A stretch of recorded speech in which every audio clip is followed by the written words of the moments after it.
মেঘালয়ে operation honeymoon, সেখানে রাজা রঘুবংশী আর তার স্ত্রী সোনম রঘুবংশী দুজনে হানিমুনে যায়।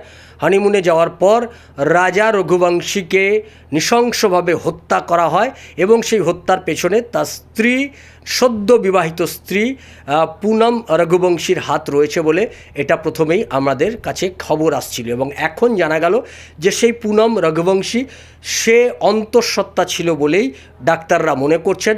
অর্থাৎ তার যে প্রেমিকা রাজ কুশওয়াহা, সেই রাজ কুশওয়াহার সঙ্গে তার শারীরিক সম্পর্ক ছিল, ফলে সেই শারীরিক সম্পর্কের ফলে তার সে অন্তঃসত্ত্বা হয়ে পড়েছিল। তাই সে দ্রুত তার সদ্য বিবাহিত স্বামীকে তার জীবন থেকে সরিয়ে দিতে চেয়েছিল, নাহলে তার যে সন্তান জন্মাবে সেই সন্তানের পরিচয় সে দিতে পারবে না। এই আতঙ্ক থেকেই এতটা অ্যাগ্রেসিভ হয়ে উঠেছিল, এতটা ভয়ঙ্কর হয়ে উঠেছিল বলেই ডাক্তাররা মনে করছেন যে এই কারণেই হয়তো সে তার খুন করার পেছনে এটা একটা বড় মোটিভ।